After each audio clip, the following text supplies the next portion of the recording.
If you're a man who wants to have naturally high testosterone levels, you've probably tried at least one testosterone boosting herb or formula, and I bet it didn't do very much for you. So I'm going to show you exactly why those testosterone boosters failed you, and I'm going to show you what you can do to actually raise your testosterone levels naturally. Be sure to stay till the end because I'm going to give you 3 key things that are required to have naturally high testosterone. So testosterone levels in men are down an average of 37% across all age groups compared to 30 years ago. And unfortunately, most men over 30 or 40 have low or suboptimal testosterone levels these days. So when a man is suffering with low testosterone, his energy levels are low, his sleep is bad, his libido is low, he's unproductive, and life just feels like a struggle. So the supplement industry tries to help by creating testosterone boosting formulas, and these days there's at least 100 different formulas, dozen different herbs, and they all promise to boost your testosterone levels. But do they really work? Well, the short answer is sometimes yes, but usually it's only temporary. So let me explain what that means. So most men will get a testosterone boost for a couple of months from some of the better testosterone boosting herbs out there. But those effects almost always wear off after 2 or 3 months. So most of these herbs fail over time for 2 main reasons. Number 1 is that your body doesn't have enough micronutrients to consistently support high testosterone levels. So most men are deficient in the micronutrients that they need to produce testosterone.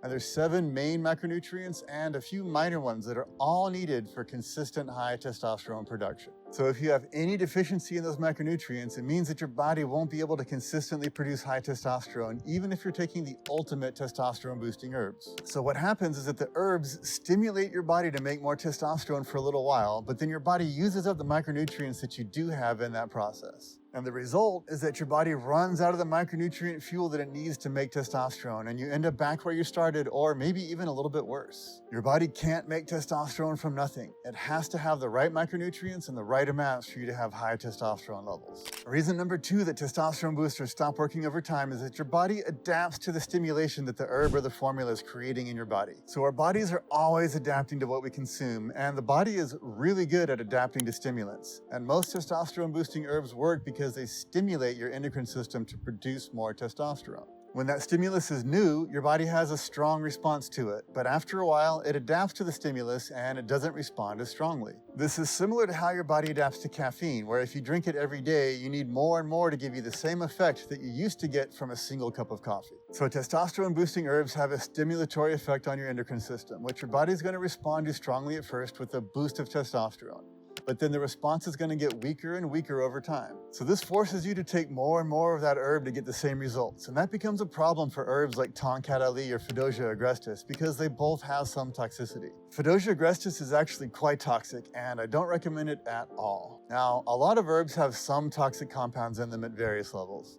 And that's not a problem for most herbs if you take them in moderate doses and cycle off of them. But if you're depending on 1 or 2 herbs to keep your testosterone production high, then you're going to have a hard time cycling off of them, and you'll get caught in a trap of needing very high doses of the herbs to keep feeling their effects. A better strategy, the strategy that I teach my clients, is to optimize your diet, your micronutrients, your exercise, and your lifestyle factors so that your body has everything it needs to produce peak testosterone levels naturally. When you have all those things in place, you don't need testosterone boosting herbs because you'll already have naturally high testosterone. But just for fun, you can cycle a testosterone boosting herb here and there as icing on the cake, or just take them once in a while when you want an extra boost. As an example, I very rarely use Tonkat Ali because I just don't like the way it stimulates my system. I don't like the way it makes my body feel.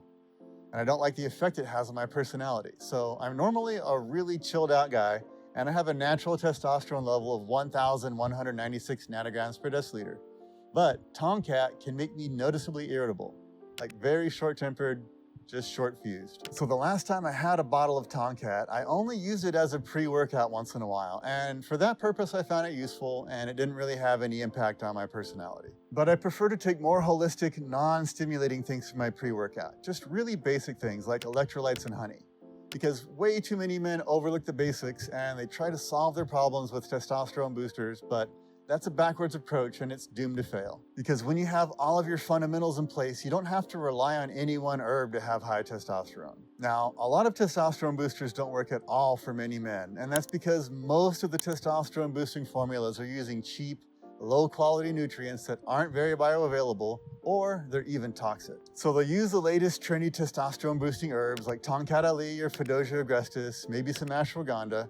Then they'll usually load in some micronutrients so the product looks like it's a well-rounded supplement. But the problem is that they're usually going to use an ineffective or even toxic version of those micronutrients. Things like magnesium citrate or zinc gluconate, for example, because they're really cheap. Now, there are much better options for magnesium and zinc, but you're going to find citrate and gluconate forms used a lot just because they're so cheap. And unfortunately, they're not very bioavailable, and they can even be mildly toxic. Now, I know you've probably been told that they're just fine, but when you really understand how micronutrients work in the body, you get very picky about the compounds that your supplements are bound to. So glycine is a much better substance for nutrients to be bound to than citric acid or gluconic acid. So I recommend using magnesium glycinate or zinc glycinate. Those are way better options. So let's talk about what really works. When a man has low testosterone, he has to ask himself the right questions. If you just ask yourself, what supplements do I need to take to fix this problem, then you're already setting yourself up for failure. You need to ask yourself, why are my testosterone levels low in the first place? So that's a really powerful and important question that's going to lead you to some really important places. Some of the reasons for a man to have low testosterone are things like eating too many processed foods, living a sedentary lifestyle, having too much inflammation, having insulin resistance, maybe having cardiovascular problems, being exposed to too many environmental toxins, a lack of exercise, a lack of strength training, a lack of protein, a lack of vitamin and minerals, bad sleep, and even a lack of sunshine. All those things and more are factors in our current epidemic of low testosterone. So vitamin and mineral deficiencies absolutely do have to be fixed, but so do all of the other diet and lifestyle factors that I just mentioned. If you take all the right supplements, but your diet and your exercise aren't on point, then you're not going to have amazing results. To put it another way, you can't fix a bad diet and a bad lifestyle with supplements. So where do you start? Well, here's 3 things that you can do right away. Number 1 is to eat more egg yolks and eat 4 to 6 ounces of grass-fed beef liver every week. So egg yolks and beef liver are 2 of what I call nature's multivitamins, and they're very nutrient dense. So I recommend you start incorporating them into your diet right now. Now, I know a lot of you might be wondering, well, what if I could just take a beef liver supplement? Because I don't really like the taste of beef liver, and I get it.